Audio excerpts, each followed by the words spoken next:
সুলাইমান আলাইহিস সালাতু ওয়াস সালাম মৌমাছিকে ডাক দিয়ে বলতেছে, এই মৌমাছি, হ্যাভ ইউর সিট, ওখানেই তুমি বসো। তোমার সঙ্গে আমার একটা ডায়লগ আছে, সংলাপ আছে, একটা আলোচনা আছে, কথোপকথন আছে।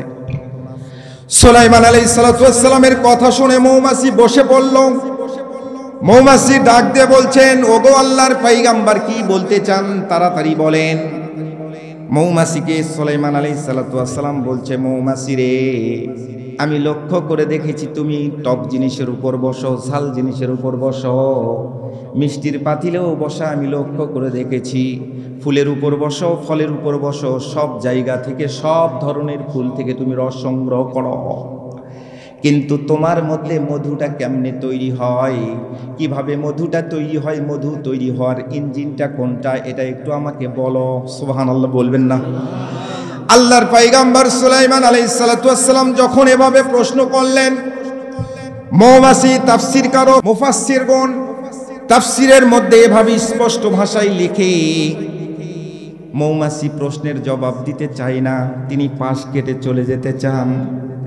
সুলাইমান আলাইহিস সালাতু ওয়াস সালাম এবার মৌমাছিকে ধমক দিলেন, সেকেন্ড টাইম ধমক দিলেন, এই মৌমাছি, আমার প্রশ্নের উত্তর না দিয়ে তুমি 1 ইঞ্চিও সামনের দিকে যেতে পারবে না। মৌমাছি এবার জবান খুলে জবানটা ছেড়ে দিল। সুলাইমান পয়গম্বরকে ডাক দিয়ে বলতেছে, আল্লাহর পয়গম্বর, আপনি যে প্রশ্নটা করেছেন এই প্রশ্নটা আমারও প্রশ্ন, আমরাও এই প্রশ্নটা মাঝে মধ্যেই করে থাকি। আমাদের বাপ দাদা 14 গোষ্ঠী 14 পুরুষের কাছে, পূর্বপুরুষের কাছে আমরাও এই প্রশ্নটা করেছি, আমাদের মধ্যে মধু কিভাবে তৈরি হয়। আমরা নিম ফুলের উপর বসি, টক ফুলের উপর বসি, ঝাল ফুলের উপর বসি, সুগন্ধি জাতীয় ফুলের উপর বসি।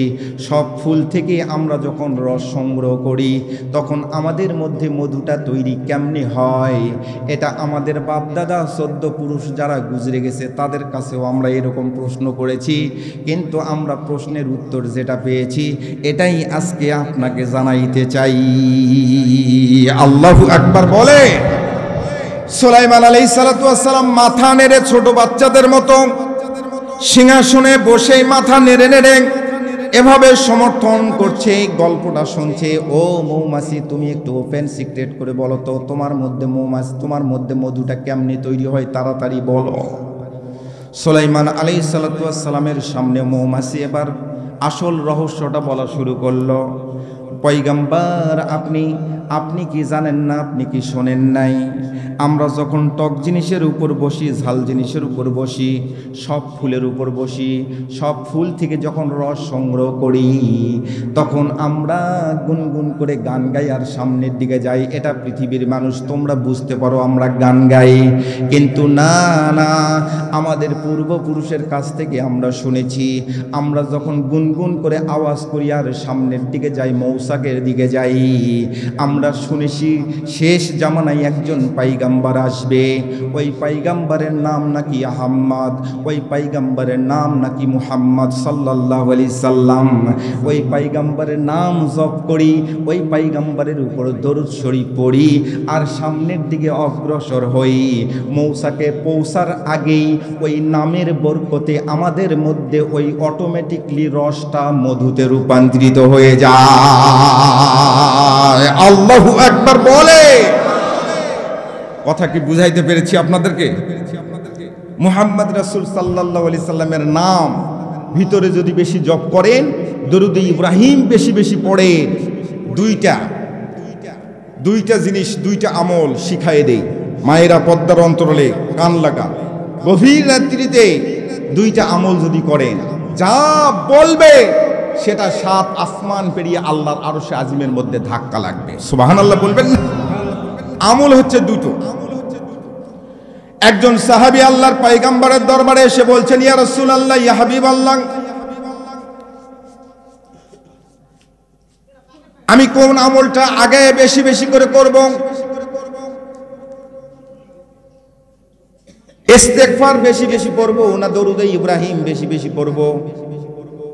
আল্লাহর পয়গম্বর আলাইহিস সালাতু ওয়াস সালাম বললেন, ও সাহাবী, তোমার যদি শরীরের মধ্যে ময়লা থাকে তুমি বলো তো, তোমার আগে আতর দরকার না আগে গোসল দরকার? সাবান দরকার না আতর দরকার? আগে শরীরের মধ্যে যদি ময়লা থাকে তাহলে কিন্তু আগে সাবান দরকার। কথা বলেন ঠিক কিনা? ইস্তিগফার হলো সাবানের কাজ করে, আর দরুদে ইব্রাহিম দরুদ শরীফ হলো আতরের কাজ করে। আতরের কাজ করে, সুবহানাল্লাহ বলবেন না? আল্লাহর নবী বললেন, গভীর রাত্রিতে কোনো ব্যক্তি কোনো মানুষ, পৃথিবীর কোনো ইনসান গভীর রাত্রিতে 2 রাকাত 4 রাকাত 6 রাকাত নামাজ পড়ে নিজের কৃতকর্মের কথা স্মরণ করে, নিজে বহু গুনাহ করেছি, তাওবাতুন নাসুহা করে, আন্নাদামু তাওবাতি ওয়া তাইবু মিনাজ যামবি কাল কামাল্লা যামবালা। সুবহানাল্লাহ বলে। হযরত আব্দুল্লাহ ইবনে মাসউদ রাদিয়াল্লাহু তাআলা আনহু থেকে বর্ণিত, তিনি বলেছেন, গভীর রাত্রিতে কোন মানুষ যদি একবার তাওবাতুন নাসুহা করে, তওবা করার পর 2 রাকাত সালাতুল তাহাজ্জুদের নামাজ আদায় করে, 2 ফোঁটা চোখের পানিটা জমিনের মধ্যে ছেড়ে দেয়, ও বাবাজিরা, ও আমার আব্বুরা, ও যুবক ভাইরা, এই চোখের পানিটা জমিনে পড়ার আগেই 7 আসমান পেরিয়ে আল্লাহর আরশ আজিমের মধ্যে ধাক্কা লাগায়া যা বলবে। কি দরকার আপনার? কোনটা, কোন বিষয়টা চান আপনি? সরাসরি আল্লাহ রাব্বুল আলামিনের কাছে দরখাস্ত দেন। মাঝখানে কোনো দালাল নেই, কেউ নেই, কোনো মাজার নেই, কোনো পীর সাহেব নেই, কিচ্ছু নেই। আল্লাহ রাব্বুল আলামিন বললেন, ইয়্যাকা না'বুদু ওয়া ইয়্যাকা নাস্তাঈন।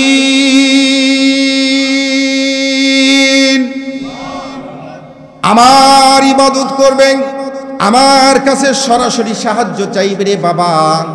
ও নওগাঁর জমিনের ভাইয়েরা, সরাসরি আমার কাছে চাইবে, অন্য কেউ নাই, মাঝখানে কেউ নাই। কোনো পীর সাহেবের দরবারে যদি যেতে হয়, পীর সাহেবের কাছে যদি যেতে হয়, শুধুমাত্র ওস্তাদ মানার জন্য, কিছু এলেম অর্জন করার জন্য আপনি যেতে পারবেন। কিন্তু পীর সাহেবের দরবারে আপনি বসে থেকে ধর্ণা ধরে বসে আছেন, পীর সাহেব আমাকে আস্তে করে ডানাটা ধরে জান্নাতের মধ্যে নিয়ে যাবে, এরকম ওসিলা যদি আপনি খোঁজেন বাবা, না না, আপনার পরিবারের মধ্যে আপনি শিরিক ঢুকাইছেন, আর শিরিকের গুনাহ আল্লাহ রাব্বুল আলামিন কখনো কবুল করে না, কখনো মাফ করে না। শিরিকের গুনাহ তাওবাতুন নাসুহা করলেও আল্লাহ রাব্বুল আলামিন গোসা হয়ে থাকে। আপনার আমল থেকে ভালো ভালো অনেক আমলগুলা ডিলেক্টেড করে দেওয়া হয়। শিরিকের গুনাহ আল্লাহ সুবহানাহু ওয়া তাআলা পছন্দ করেন না। 3টা কারণে একটা মানুষের ঈমান নষ্ট হয়ে যায়, ঈমান ভঙ্গ হয়ে যায়। এই ঈমান ভঙ্গের 3টা কারণের মধ্যে অন্যতম কারণ হলো শিরিক। আমরা বরাবর এরকম করি। আমার গ্রামে মাঝে মধ্যে রাজশাহী থেকে একটা পীর সাহেব আসে, নাম বলছি না, যেহেতু রেকর্ডিং হচ্ছে, সারা বিশ্ব যাবে, নাম বলছি না। আমার গ্রামে আসতো, এখন ওটা নাই, আলহামদুলিল্লাহ, আলহামদুলিল্লাহ সুম্মা আলহামদুলিল্লাহ। এখন আমার এক ভাতিজার সম্পর্কে ওকে আমি বলতেছি যে, এই বাবা, কি ব্যাপার, তুমি পীর সাহেবের নাকি মুরিদ হইছো? আমি শুনলাম 2 মাস আগে একটা পীর সাহেব আসছিল, ওই পীর সাহেবের তুমি মুরিদ হইছো। আবার এই 2 মাস পর আরেকটা নতুন পীর সাহেব আসলো, এই পীর সাহেবেরও তুমি মুরিদ হলে। ব্যাপারটা কি? একটা মানুষ কয়টা পীরের মুরিদ লাগে? তখন ও আমাকে বলতেছে, চাচা আপনি বুঝবেন না, আমি পীর সাহেবের মুরিদ হওয়ার অর্থটা হলো আমি রাস্তাটা পরিষ্কার করে নিয়েছি, একবারে পরিষ্কার। আমি বলতেছি, বাবা কিভাবে পরিষ্কার করলে একটু বলো, আমিও যদি পরিষ্কার লাইন পাই তাহলে আমিও দরকার হলে ওই পীর সাহেবের মুরিদ হব। রাস্তা আমার একবারে টন, সামনে একবারে কোনো কিছু থাকবে না, আমি সরাসরি জান্নাতে। তখন ও বলতেছে, চাচা আমার পীর সাহেব যখন আসলো, ওই পীর সাহেবের কাছে আমি 500 টাকা প্রথমে দিয়েছি হাদিয়া। 500 টাকা হাদিয়া দেওয়ার পর আমাকে মুরিদ করে নিল, এবং করার পরে আমি জিজ্ঞেস করতেছি, হুজুর আমাকে এখন কি করা লাগবে? তখন উনি বলতেছে, তোমাকে করা লাগবে তোমাকে যদি করাই লাগে তাহলে মুরিদ হয়ে লাগবে, কিচ্ছু করার দরকার নেই। মাঝে মধ্যে আমার ওখানে ওরস হবে, ওই ওরসের মধ্যে তুমি একটু ছাগল, তারপরে 10 কেজি 15 কেজি 20 কেজি যেটা চাল তুমি উঠাইতে পারবে গ্রামের মধ্যে, এই চালটা উঠাই ওখানে পাঠিয়ে দিবে, আর কিচ্ছু তোমার কাম নেই, কোনো কিচ্ছু করার দরকার নেই। নাউজুবিল্লাহ বলবেন না? তাই আমি বলতেছি, বাস ভালো, তো তোমার তো কেল্লা ফতে একবারে পাকার পার, কোনো সমস্যাই নাই। 2য় নাম্বার পীরের আবার মুরিদ হওয়ার দরকার কি? তুমি তো এক পীরের মুরিদ, হয়তো তুমি একবারে শেষ, ঝামেলাই শেষ। তখন বলতেছে চাচা এটাই তো আপনি বুঝবেন না, এই জিনিসটা তো আপনি বুঝবেন না। এটা হচ্ছে কাল কিয়ামতের হাসরের ময়দানে ওই যে পীর সাহেব বলছে যে কোনো কাজ নাই, তুমি খাওয়া দাওয়া আর ফুর্তি করো, কিয়ামতের ময়দানে তোমার হাত এখানে ধরবো, এভাবে ধরবো আর এইভাবে জান্নাতের মধ্যে ফেলাই দিব। নাউজুবিল্লাহ বলবেন না, কোনো ঝামেলা নাই। তখন বলতেছে তাহলে ঠিকই আছে তো, কোনো সমস্যা নেই, তাহলে দ্বিতীয় পীরের তোমার মুরিদ হওয়ার দরকার কি? তখন ও বলতেছে চাচা আমার চেহারা সুরত একটু দেখতেছেন না, আমি একটু মোটা, ওজন বেশি, ভারী। এখন দুইটা পীর যদি না থাকে, দুইটা পীর কিয়ামতের ময়দানে আমার দুই ডাবনা ধরবে, ধরে এইভাবে এইভাবে এইভাবে এইভাবে এইভাবে ফেলাই দিবে, আমি পাকার পার। আমি বলছি না, খুবই ভালো ব্যাপার, তুই তো অনেক বুদ্ধি রাখিস রে, তোর বুদ্ধির তারিফ করার মানে শেষ করা যাবে না তারিফ করে, তুই খুব বুদ্ধিমান। তবে শোন, তোকে কিন্তু ধরবে, ধরবে এটা সত্য, কিন্তু তবে কিয়ামতের ময়দানে তখন তুই যখন সব নবী রাসূল সবাই যখন নাফসি নাফসি নাফসি নাফসি করবে, মানুষ যখন কাঁদবে, পানি একবারে চোখের পানি দিয়ে বন্যার মতো হয়ে যাবে, ওই মুহূর্তে তুই তো পীর সাহেবকে খুঁজবি, পীর সাহেব কোথায় গেল, পীর সাহেব কোথায় গেল। পিছন দিক থেকে এসে কে যেন তোর হাতেরটা এখানে ধরবে, ধরার পরে এই হাতটা ধরার সঙ্গে সঙ্গে এই হাড্ডির ভিতর যে ক্যালসিয়াম আছে, ক্যালসিয়াম পর্যন্ত কাবাব হয়ে যাবে। পিছনে ঘুরে দেখবি মালিক, জাহান্নামের ফেরেশতা, মালিক ফেরেশতা। নাউজুবিল্লাহ বলবেন না, এমন জোরে ফেলায় দিবে তুই জাহান্নামের একেবারে তলদেশে গিয়ে ওখানে যাই দেখবি একজন উপর অবস্থায় পড়ে আছে, তুই যাই দেখবি তোর পীর সাহেব আগে উপর অবস্থায় পড়ে আছে। কথা বলেন ঠিক কি না? সম্মানিত হাজিরিন, এই কারণে এইরকম মাদ্রাসার সঙ্গে, এরকম মার্কাজের সঙ্গে, যেখানে কোরআনুল কারীম যেখানে যাবেন, যেই পীর সাহেবের সাথে যাবেন, হক্কানি পীর চেনার উপায়টা আপনাকে বলি। হক্কানি পীর সাহেব চেনার উপায় হলো, যেই পীর সাহেবের দরবারে যাবেন, যাওয়ার পর উনি যদি আপনাকে কোরআনুল কারীম উঠায় দেয় হাতে, তাহলে বুঝবেন এটা হক্কানি পীর। কথা বুঝতে পারছেন? হক্কানি পীর। আমাদের বাংলাদেশে কয়েকটা হক্কানি পীর সাহেবের দরবার আছে। যেই পীরগুলা হক্কানি পীর, সেই পীরগুলার দরবার শরীফের মধ্যে দেখবেন ওখানে একটা মাদ্রাসা স্থাপন করেছে। চিৎকার করে বলেন আল্লাহু আকবার। এটা হক্কানি পীর চেনার উপায়। মুসলমান ভাইরা রে আমার, এখন আসেন মূল আলোচনার মধ্যে একটু প্রবেশ করি, অল্প সময় কথা বলবো। আমি কোরআনুল কারীমের সূরা নাহলের 90 নম্বর আয়াতে কারিমা তেলাওয়াত করেছি বাবা।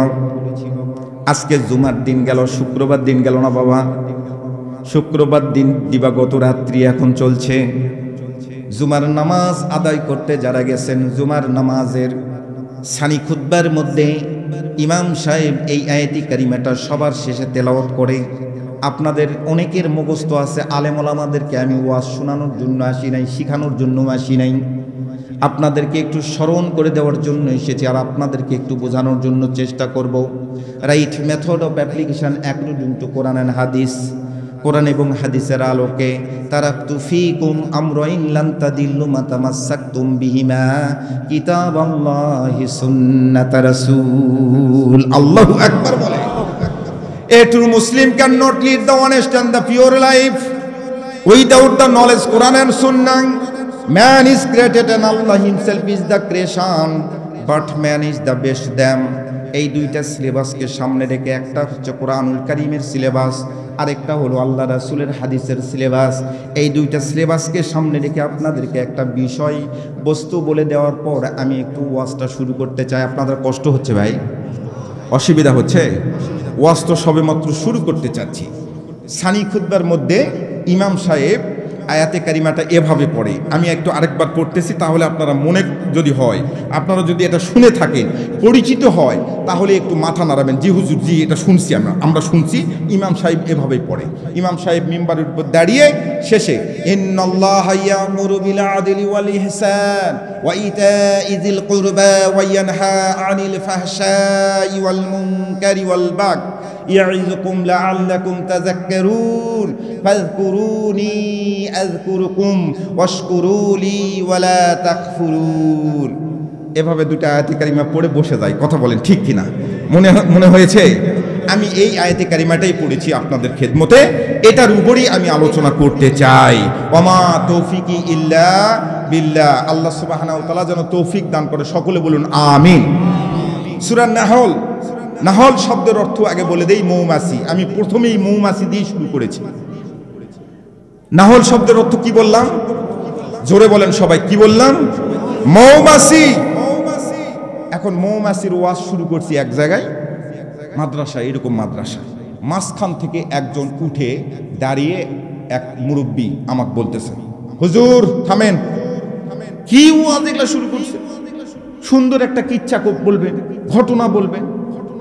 আমি আবার ওই মৌমাছির ওয়াজ করতে করতে তলাবুল ইলমি ফারিদাতুন আলা কুল্লি মুসলিম, এইরকম মাদ্রাসাতে এই হাদিসগুলো পড়া হয়।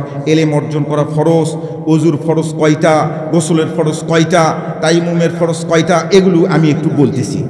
তখন উনি মুরব্বী লাফ দিয়ে উঠে বলতেছে, হুজুর থামেন, কিচ্ছা বলবে এখানে, কি শুরু করছে না? সুন্দর একটা বিলকিসের কিচ্ছা, কত কিচ্ছা আছে, ওই কিচ্ছাগুলো বলে। বাবা, ওযুর ফরজ, গোসলের ফরজ, এগুলো তো জানার দরকার। এগুলো জানার দরকার নাই বাবা, এগুলো তো জানার দরকার, এগুলো তো ওয়াজের মধ্যে বলার দরকার। তখন ও বলতেছে, আমি এগুলো সব জানি, সব জানি, সব জানি, আপনি অন্য ওয়াজ ধরেন তো। আমি আবার বলতেছি, মুরব্বী ও বাবা, গোসলের ফরজ কয়টা আপনি বলতে পারবেন? হ্যাঁ হ্যাঁ, আমার মুখস্থ আছে। তো কয়টা বলেন তো? তো উনি বলতেছে, গোসলের ফরজ 3টা। তো মাশাআল্লাহ, গোসলের ফরজ তো আসলে 3টাই, তাই নয় ভাই? গোসলের ফরজ তো 3টাই।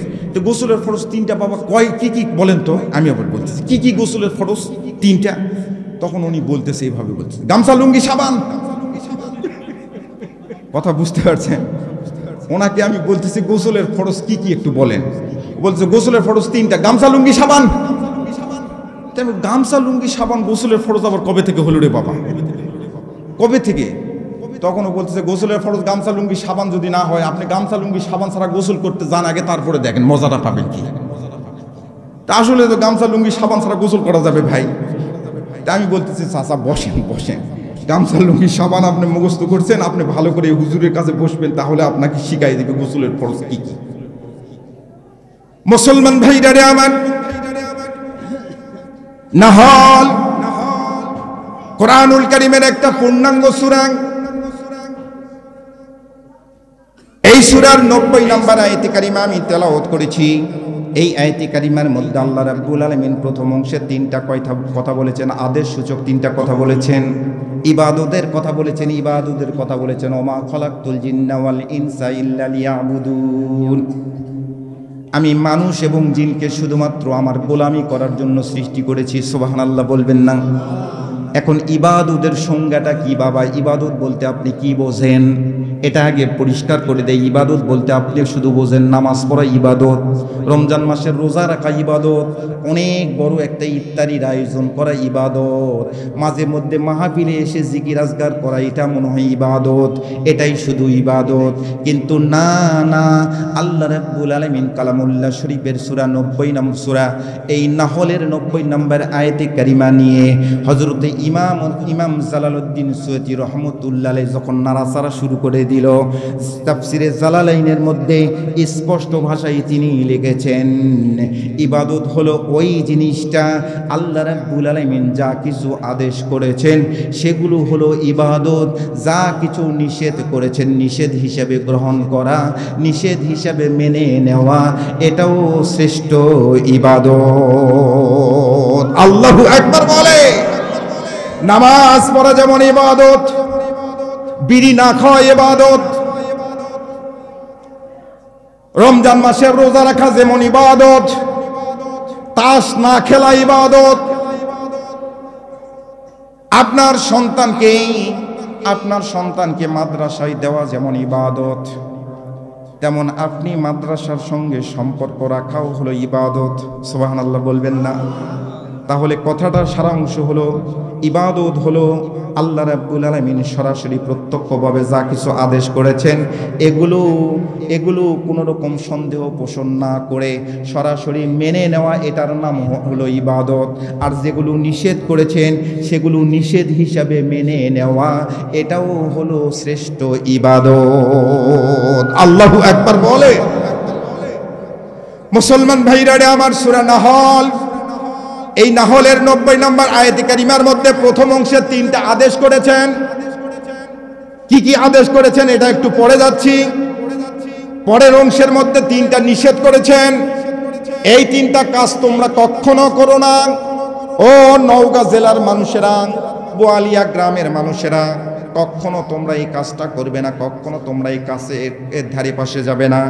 এটা আল্লাহ রাব্বুল আলামিন সরাসরি আপনাদেরকে নির্দেশ করে জানিয়ে দিলেন। এখন আপনাদের খেদমতে ছোট্ট একটা গবেষণা তালাশ করলে বুঝতে পারবেন বাবা আপনারা কোন জায়গায় বসে আছেন। একটু গবেষণা করি আপনাদেরকে নিয়ে। সূরা নাহল শব্দের অর্থ হলো মৌমাছি। চিৎকার করে একটু বলুন, নাহল শব্দের অর্থ কি? মৌমাছি। এখন মৌমাছির নামে পূর্ণাঙ্গ একটা সূরা নাজিল করে দিয়ে আল্লাহ রাব্বুল আলামিন এখানে একটা মারফত রেখে দিয়েছেন। এটা বিষয়ে একটু গবেষণা করলেই বুঝতে পারবেন বাবা এত পৃথিবীতে এত প্রাণী থাকতে ছোট্ট একটা প্রাণী মৌমাছির নামে একটা পূর্ণাঙ্গ সূরা নাজিল করলেন। এটার একটা রহস্য আছে না নাই? মৌমাছি লক্ষ্য করে দেখবেন সর্বসময় সব সময় সব জায়গায় বসবে না, সব দলের সঙ্গে সঙ্গও দিবে না, সব দলের সঙ্গে স্লোগানও দিবে না। আমার নেতা আমার নেতা অমুক নেতা এরকম স্লোগান দিবে না। মৌমাছির একটা অন্যতম চরিত্র হলো মৌমাছি যেই জায়গাটা পছন্দ হয় সেই জায়গায় বসবে, সব জায়গায় কিন্তু মৌমাছি বসে না। কথা বলেন ঠিক কিনা? মৌমাছি উঁচু ডালে মগ ডালের মধ্যে বসে, যেই বাড়ির জানালাটা পছন্দ সেই জানালার আস্তে করে পিছনের সাইডে মৌমাছি বসে যায়। মৌমাছি যেই জায়গায় পছন্দ করে সেই জায়গায় বসে, সব জায়গায় মৌমাছিকে দেখতে পাবেন না। হাটে বাজারে যখন যাবেন তখন দেখবেন মিষ্টির পাতিলের মধ্যে জাল দিয়ে রাখছে, নেট দিয়ে রাখছে, তারপরও মৌমাছি ওখানে আক্রমণ করে। কথা বলেন ঠিক কিনা? মৌমাছি ফুলের উপর বসে, ফলের উপর বসে, টক জিনিসের উপর বসে, ঝাল জিনিসের উপর বসে। কিন্তু মৌমাছির অন্যতম বৈশিষ্ট্য হলো মৌমাছিকে কোনোদিন কেউ নর্দমায় প্রস্রাবখানায় দেখেছেন ভাই? মৌমাছি কোনোদিন টয়লেটে দেখতে পারবেন না, কোনোদিন প্রস্রাবখানায় দেখতে পাবেন না। মৌমাছির অন্যতম চরিত্র কোনোদিন কোনো অবস্থায় প্রস্রাবখানার মধ্যে মৌমাছি প্রবেশ করবে না। মৌমাছির বিপরীতে আল্লাহ রাব্বুল আলামিন একটা প্রাণী সৃষ্টি করেছেন, সেইটার নাম হলো শুধু মাছি। মাছি কিন্তু মিষ্টির দোকানে যায়, মিষ্টির পাতিলেও বসে। মাছি কিন্তু ফুলের উপরও বসে, মাছি কিন্তু ফলের উপর বসে, মাছি কিন্তু ভালো খাবার টেবিলের উপর সাজায় রাখলে ওখানে বসে। মাছি কিন্তু জাতীয় ফল কাঁঠাল দেখলেই মাছি চলে যায়। কিন্তু মাছির অন্যতম বৈশিষ্ট্য হলো, মাছির অন্যতম চরিত্র হলো মাছি প্রস্রাবখানা, টয়লেট আর নর্দমাই ছাড়া থাকতে পারবে না।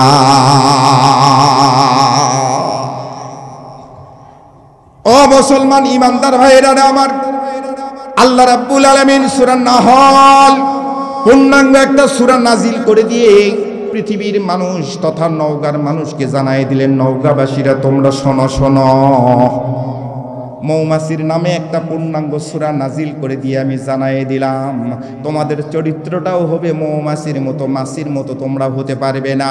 ইচ্ছা করলে যেখানে সেখানে তুমি টাকা খরচ করতে পারবে না, ইচ্ছা করলে যেখানে সেখানে তুমি বসতে পারবে না, ইচ্ছা করলে যেখানে সেখানে তুমি যাইতে পারবে না, ইচ্ছা করলেই তুমি তোমার মন যেইটা চাইবে, তোমার নফস যেইটা চাইবে সেটা তুমি করতে পারবে না। মাছির চরিত্র হলো সব জায়গায় বসে, দুই জায়গায় বসে। আর মৌমাছির চরিত্র হলো একমুখী। মৌমাছি এই কারণেই মৌমাছি হলো নন্দিত। আল্লাহু আকবার বলে। মুসলমান ভাইরা আমার, এই মাদ্রাসার হুজুরেরা যখন আপনার বাড়িতে গেছেন, আপনার বাড়ির যখন আপনার বাড়ির গিন্নির কাছে গিয়ে বলেছে ভাবি 1 কেজি চাল দেন, 2 কেজি চাল দেন, আমাদের ওখানে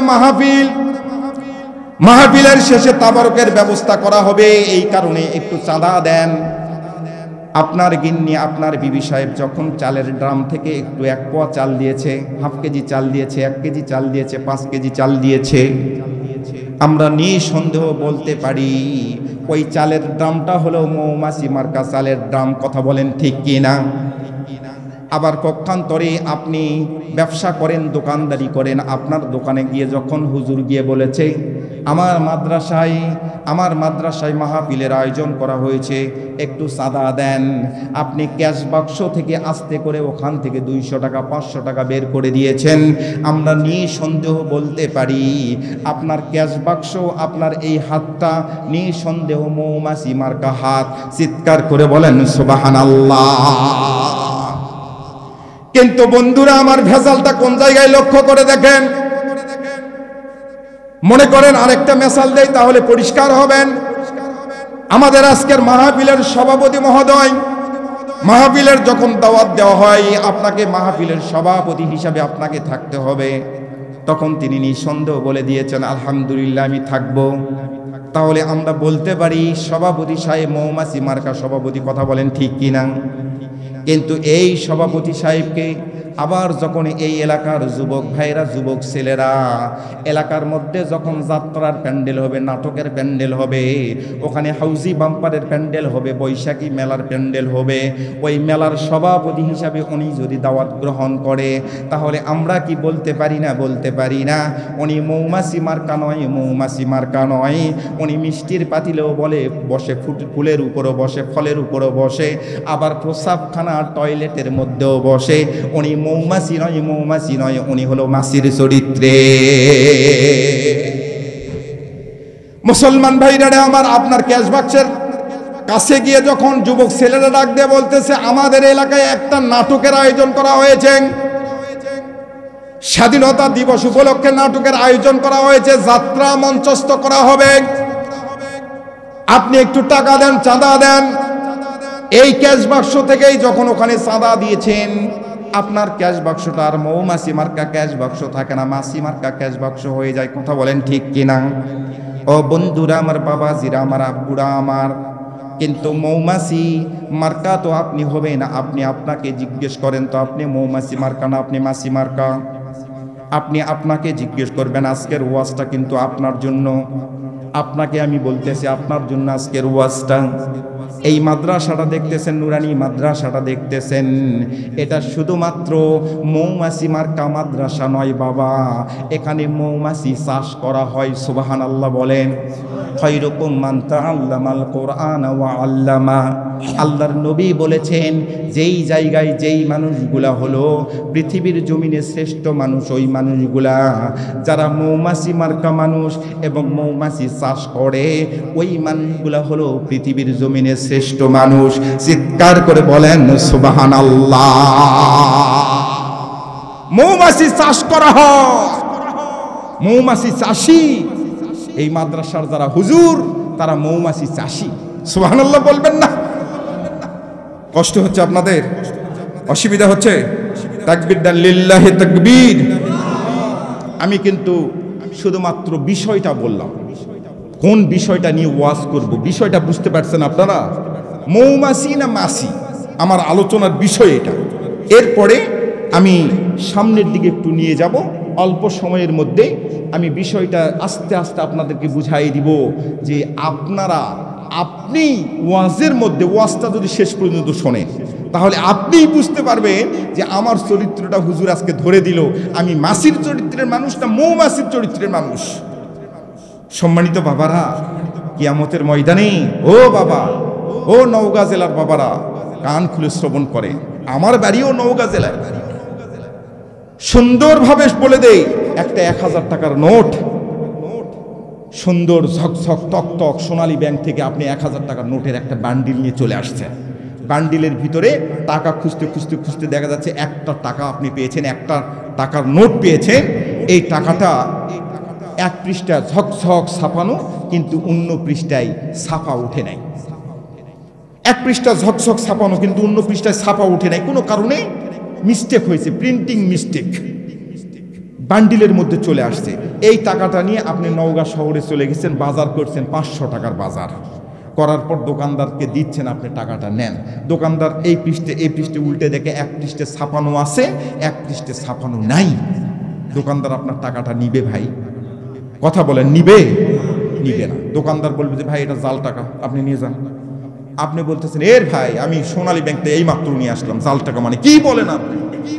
বেশি কথা বলেন না, কিন্তু বেশি কথা বললে অসুবিধা, মানে বেশি কথা বললে নেতাগিরি কিন্তু কিছুদিন আগে ছিল। 5 তারিখের আগে এমন নেতা বেশি কথা বললে কিন্তু থানা উঠে নিয়ে আসবো। আরে থানা কি তোর বাপদাদা 14 গোষ্ঠীর থানা রে? কথা বলেন ঠিক কিনা? দোকানের বাকি চাওয়া যায় না, দোকানের বাকি চাওয়া যায় না এমন নেতা। আচ্ছা একটা চার স্টলে 2400 টাকা বাকি রাখছে এক নেতা, পাতি নেতা। আচ্ছা চার স্টলে ওর কোনো পুঁজি আছে ভাই? ওই চার স্টলে ওর বিস্কিট দিয়ে যায় সব ওই ভ্যানালারা, তারপর চিনি আরেক দোকান থেকে নিয়ে আসে, পানিটা তো ফ্রি পাওয়া যায়, চা পাতারাও দিয়ে যায়। একটা পুঁজি আছে চার স্টলে, সেটা আমি লক্ষ্য করে দেখছি, একটা টেলিভিশন আছে, বড় একটা টেলিভিশন। এই টেলিভিশন ছাড়া কোনো পুঁজি নাই। ও সন্ধ্যার সময় টেলিভিশনটা রাত্রিবেলা বগলত করে নিয়ে চলে যায়, আবার সকালবেলা বগলত করে নিয়ে আসে, ওখানে ঠিক জায়গা ফিটিং করে দেয়। এটা ছাড়া আর কোনো পুঁজি নেই। 2400 টাকা বাকি রাখছে এলাকার বিরাট নেতা। আচ্ছা 2400 টাকা বাকি রাখছে, হালখাতার দিন সারাদিন দেলোয়ার হোসেন সাইদি সাহেবের মাইক বাজে গেছে, কিন্তু হালখাতার দিন ওই বেচারা কোনোভাবে হাজিরা দেয় নাই। সন্ধ্যার সময় সাইকেলটা নিয়ে ক্রিং ক্রিং ক্রিং করে আস্তে আস্তে সামনে গেছে, গিয়ে বলতেছে নেতাজি, নেতা ভাই, ও নেতা ভাই, আমার আজকে হালখাতা গেছে, আপনি জানেন না?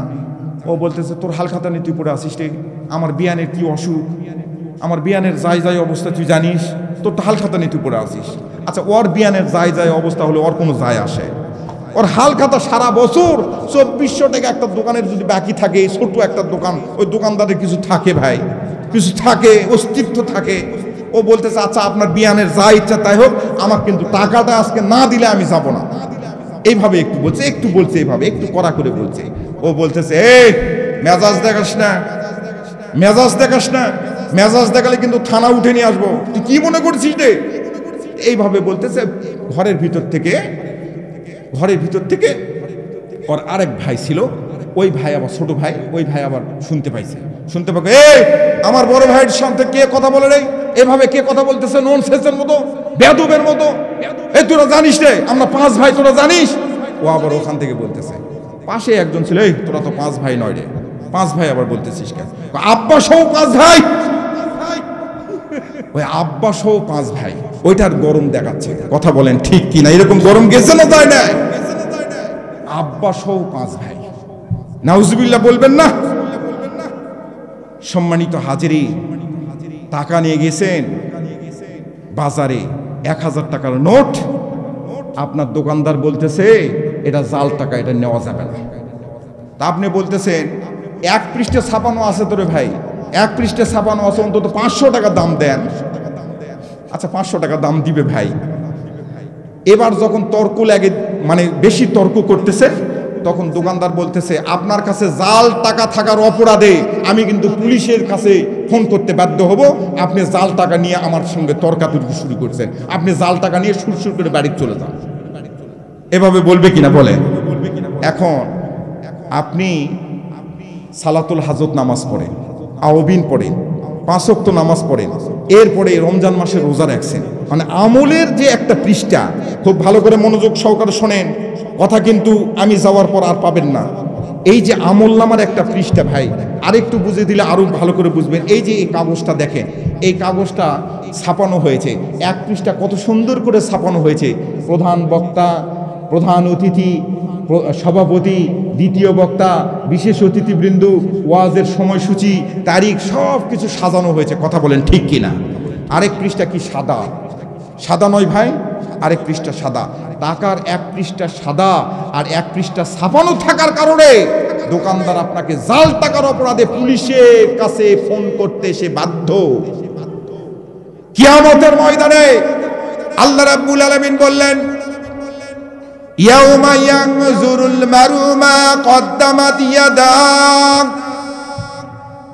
আপনার আমলনামাটা কোন আপনার হাতের মধ্যে দেওয়া হবে, ঝকঝক তকতক যখন দেখতে পাবেন, বাবা 1 পৃষ্ঠার মধ্যে দেখেন 5 ওয়াক্ত নামাজ ঠিক মতো পড়েছেন, রমজান মাসে রোজা রেখেছেন, দান সদকা ঠিক মতো করেছেন, যাকাত দিয়েছেন, হজ ফরজ ছিল, হজও করেছেন, 2-1 বার উমরাও করেছেন, সব কিছু ঠিক আছে। কিন্তু আমলনামার আরেকটা পৃষ্ঠা হলো একামতে দিন। একামতে দিনের পক্ষে জীবনে কোনোদিন কথা বলেন না বাবা। একামতে দিন, একামত শব্দের অর্থ হলো দাঁড়ানো। ইমাম সাহেব যখন মুয়াজ্জিন সাহেবকে বলে একামত দিয়ে দাও, তখন সঙ্গে সঙ্গে উনি একামত দেওয়া শুরু করে দেয়। কদ কামাতিস সালাহ, কদ কামাতিস সালাহ, কথা বলেন ঠিক কিনা? একামত শব্দের অর্থ হলো দাঁড়ানো। একামতে দিন, দিন শব্দের অর্থ হলো জীবন ব্যবস্থা। দিনটাকে আল্লাহ রাব্বুল আলামিন বলতেছে তোমরা সবাই মিলে আল্লাহর রাস্তে দিনটাকে একটু দাঁড়িয়ে দাও, সোজা করে দাও। এই দিনের পক্ষে যদি আপনি না থাকেন, জীবন ব্যবস্থার পক্ষে যদি আপনি না থাকেন, কোরআনুল কারীমের সংবিধান এখান থেকেই মাদ্রাসা থেকে শুরু করে ওই রাষ্ট্রের প্রধান সংবিধান, ওই রাষ্ট্রের প্রধান জায়গা হলো সংসদ ভবন, ওই পর্যন্ত যদি কোরআনুল কারীম না চলে বাবা, এটা যদি না আপনি চান মন থেকে, আপনার এক পৃষ্ঠা যেমন ঝকঝক তকতক দেখছেন, আমলনামার অন্য পৃষ্ঠা এরকম সাদা থাকবে।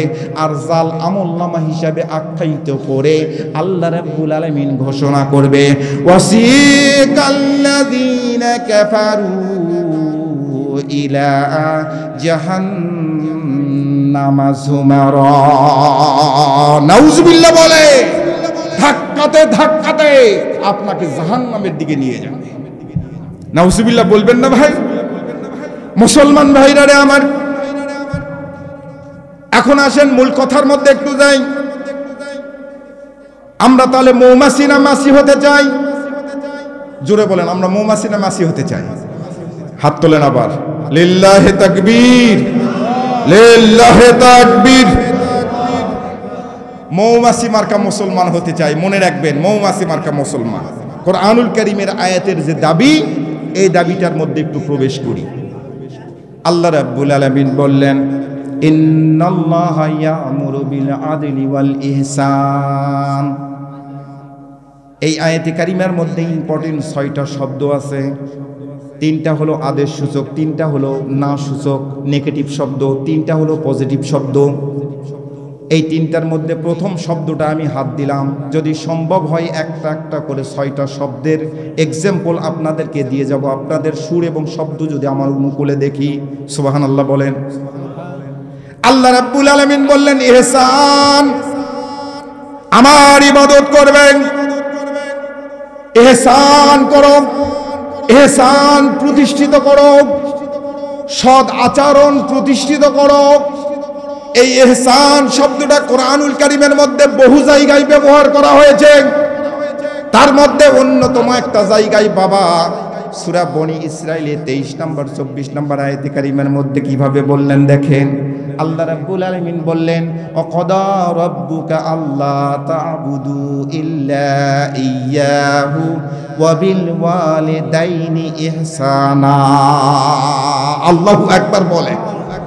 আমি কিন্তু একটু বুঝে দেওয়ার জন্য দূর থেকে আসলাম, আপনাদের কষ্ট হবে বাবা।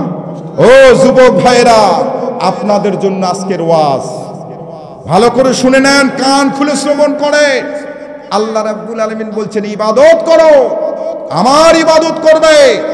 ইবাদতের পূর্ব শর্ত হলো আল্লাহর নবী বললেন তলাবুল ইলমি ফারিদাতুন আলা কুল্লি মুসলিম। প্রত্যেকটা মানুষের ইলম অর্জন করা ফরজ, শুধুমাত্র ফরজ এটা নয়। কোরআনুল কারীম আপনার শিখানো, কোরআনুল কারীম শিক্ষা গ্রহণ করা, এটা শুধু ফরজ বললে ছোট করে বলা হবে।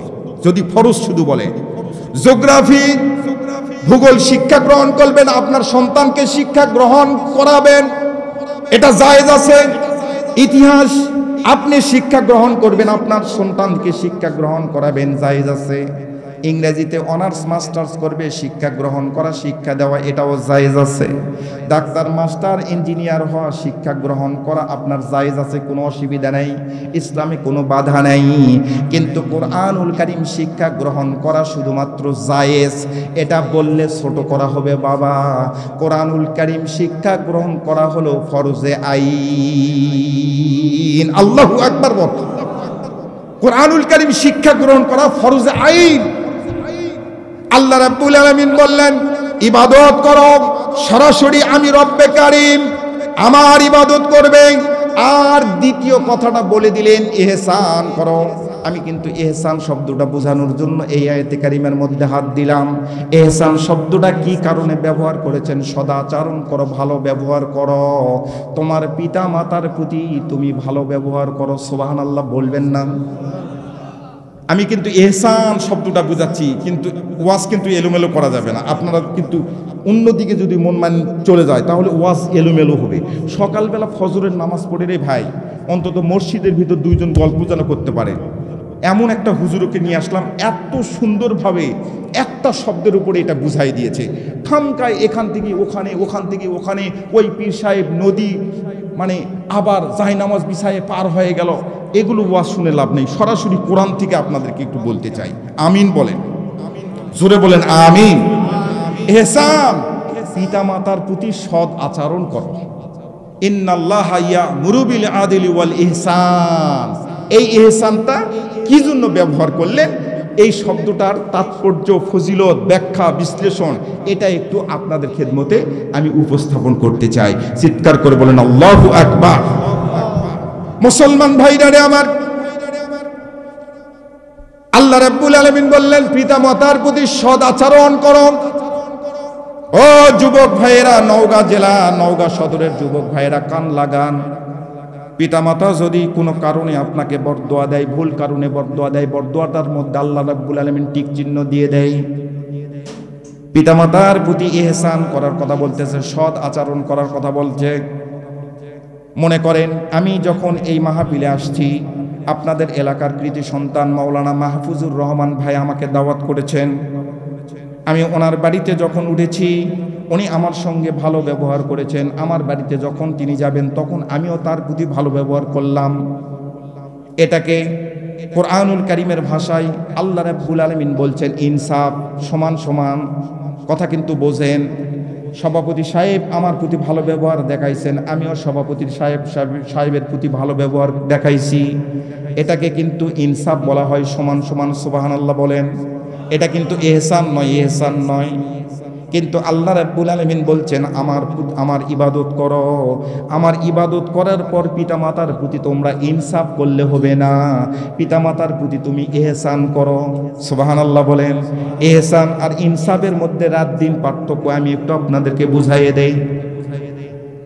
ছোটবেলায় আপনার বাবার কোলের মধ্যে যখন আপনি ছিলেন, মনে করেন 2 বছর অথবা 3 বছর বয়স, সবে মাত্র আপনি কথা বলতে শিখেছেন। বাবা, আপনি আপনার বাবার কোলের মধ্যে এভাবে আছেন, আপনার মা তরকারি করতেছে, রান্না বান্না করতেছে, আপনি আপনার বাবার কোলের মধ্যে এভাবে আছেন। আপনি একটু সামনের দিকে যাচ্ছেন, দোকানের মধ্যে পটেটো খাবেন, সামনের দিকে যাচ্ছেন, হঠাৎ করে ওই তাল গাছের মাথার মধ্যে একটা কাউয়া কাক, আপনি আপনার বাবার থুতনির মধ্যে হাত দিয়ে বলতেছেন আব্বু ওটা কি?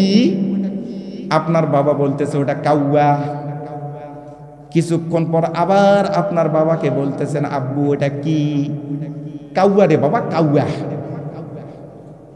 আবার কিছুক্ষণ পর বলতেছেন আব্বু ওটা কা কা করে কেন? ক্ষুধা লাগছে রে বাবা, ক্ষুধা লাগছে তাই। সুবহানাল্লাহ বলবেন না?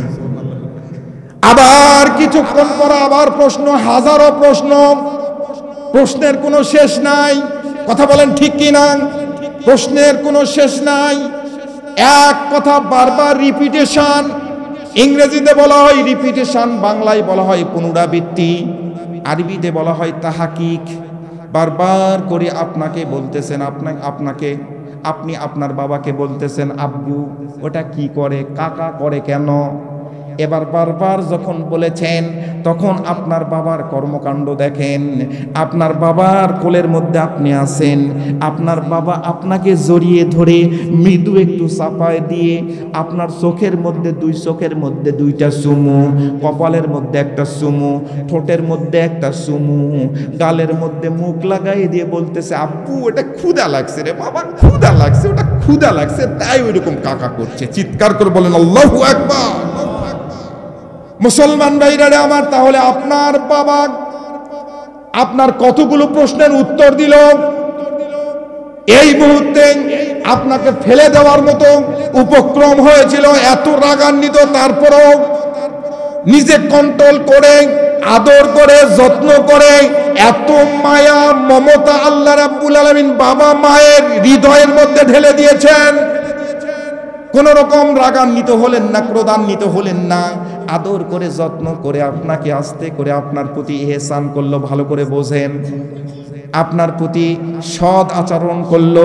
এবার দেখেন মায়ের দিকে একটু তাকান, মা জননী গভীর রাত্রিতে টনটনে শীতের মধ্যে, কিছুদিন যাওয়ার পর মাঘ মাসের যখন শীত আসবে বাবা, এই শীতের মধ্যে 2 দিন 3 দিন সূর্য ওঠে নাই, কুয়াশাচ্ছন্ন পরিবেশ, আপনি প্রসাব করে ক্যাথাগুলো সব ভরাই দিয়েছেন, টয়লেট করে মানে ল্যাট্রিন করেছেন অর্থাৎ পায়খানা করেছেন, পায়খানা করেও আপনি আপনার ক্যাথাগুলো সব অপরিষ্কার করে দিয়েছেন। সকালবেলা মা জননী যখন পুকুর পাড়ে এগুলো পরিষ্কার করতে গেছে বাবা, পরিষ্কার করার পরে ওখান থেকে ক্যাথাগুলো নিয়ে আসার পরে চুলার আঁচের উপর আস্তে করে দিয়েছে, চুলার আঁচের উপর আস্তে করে দিয়েছেন। গরম রাখার জন্য বালিশ চাপা দিয়ে আবার কম্বলের মধ্যে ঢুকায় রাখে, কথা বলেন ঠিক কি না? কম্বলের মধ্যে ঢুকায় দিয়ে রাখছে, লেপের মধ্যে ঢুকায় রাখছে যেন রাতে আপনার কষ্ট না হয়, আপনি গরম গরম যেন ক্যাথাগুলো ব্যবহার করতে পারে। ও বাবা, মা জননী আপনার জন্য এত কিছু করলো, এতটুকু কষ্ট অনুভব হলো না মায়ের, কিন্তু মা জননী আর বাবা আব্বা যান যখন বৃদ্ধ বয়সে প্যারালাইজডের রুগী হয় তখন বিছানার মধ্যে পড়ে থাকলো, মা জননী প্রসাব করলো বিছানার মধ্যে, পায়খানা করলো। এই প্রসাব করা ক্যাথাগুলা যদি আপনি পরিষ্কার করতে পারেন, আপনারা একটু জবাব দেন তো, আপনার ক্যাথা ছোটবেলায় পরিষ্কার করেছে, মা জননী যখন প্যারালাইজডের রুগী হয়ে পড়ে থাকলো, ওই ক্যাথাগুলা যদি আপনি পরিষ্কার করতে পারেন তাহলে সমান সমান হয়ে গেল, ইনসাফ হলো ইনসাফ। কিন্তু আল্লাহ রাব্বুল আলামিন বলছে ইনসাফ করলে হবে না, ওয়াকাদা রাব্বুকা আল্লা তা'বুদু ইল্লা ইয়্যাহু ওয়া বিল ওয়ালিদাইনি ইহসানা। আল্লাহু আকবার বলে।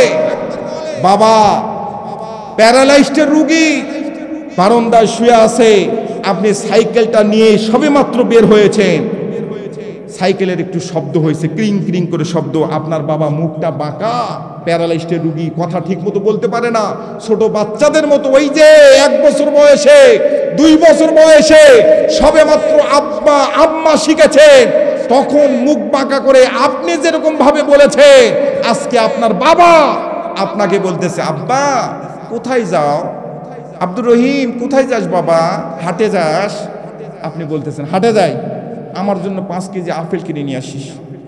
আচ্ছা 5 কেজি আপেল খেতে পারবে উনি, ছোট বাচ্চাদের মতো কথা বলতেছে।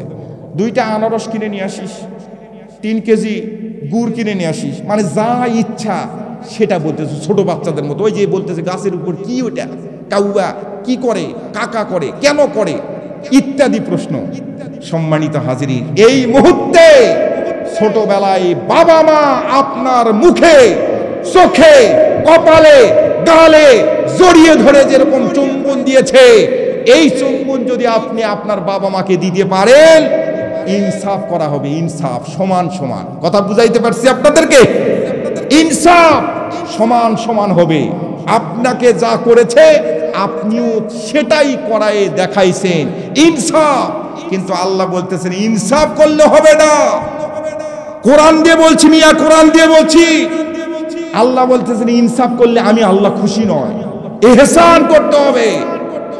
ইহসান শব্দের অর্থ অনেক বেশি, সুবহানাল্লাহ বলবেন না? অনেক বেশি। মুসলমান ভাইরা আমার, ইনসাফই তো করতে পারি না, ইহসান আবার কেমনে করব হুজুর? এটা কিন্তু আপনাদের মধ্যে প্রশ্ন আসছে, ইনসাফই তো করতে পারি না, ইহসান কেমনে করব? এটা বাঁচার উপায় আমি আপনাদেরকে বলে দিচ্ছি। যে হাদিসটা আমি পড়েছি প্রথমে ওই হাদিসটার ব্যাখ্যা দিব, তার আগে যুবক ভাইরা একটা কথা আপনাদের খেদমতে বলে দেই। ও যুবক ভাইরা, নওগাঁ জেলার যুবক ভাইরা, পিতামাতা যদি বিনা কারণে আপনাদেরকে দোষী সাব্যস্ত করে, আপনাদেরকে অভিশাপ দেয়, ওই অভিশাপটার উপর সঙ্গে সঙ্গে টিক চিহ্ন দেওয়া হয়। নাউজুবিল্লাহ বলেন। জুরাইস রহমতুল্লাহ নামে একজন জবরদস্ত আলেম এই কথাটা বলি আমি একটু ইতি টানব, শেষের দিকে যাব। আপনাদের কষ্ট হচ্ছে বাবা, কষ্ট হচ্ছে? জুরাইস রহমতুল্লাহ নামে একজন জবরদস্ত আলেম, আল্লাহওয়ালা ব্যক্তি, ইনার আস্তানার মধ্যে দরজা বন্ধ করে আস্তে করে নফল নামাজের নিয়ত করে, আল্লাহু আকবার বলে নফল নামাজের নিয়ত করেছে। কথা কিন্তু ভালো করে শুনবেন, মনোযোগ সহকারে শুনবেন, যুবক ভাইদের উদ্দেশ্যে বলছি।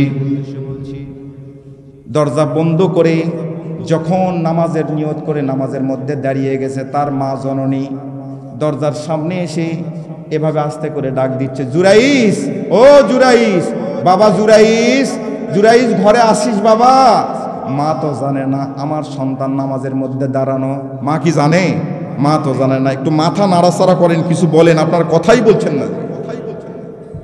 মা জানে না সন্তান নামাজের মধ্যে দণ্ডায়মান, নামাজের মধ্যে দাঁড়িয়ে তো কথা বলা যায় না। অনেকক্ষণ ধরে ডাকছে, বারবার করে ডাকছে, কিন্তু ডাকের কোনো সারা শব্দ নেই। মা জননী রিটার্ন ঘুরে চলে গেছে। জুরাইস রহমতুল্লাহ আলাইহি সালাম ফিরার পর চিন্তা করতেছে, আর 2 রাকাত নামাজ আছে, 2 রাকাত নামাজটা অন্তত আদায় করে নেই, তারপরে দরজাটা খুলবো। আবার নামাজের নিয়ত করছে। নামাজের নিয়ত করার পরেই জুরাইস রহমতুল্লাহ আলাইহির মা আবার চলে আসছে দরজার সামনে। দরজার সামনে এসে এভাবে ডাকতেছে, জুরাইস, ও জুরাইস বাবা, ও বেটা জুরাইস, দরজাটা একটু খোল, জরুরি কথা আছে। কিন্তু ছেলে তো নামাজের মধ্যে দণ্ডায়মান অবস্থা।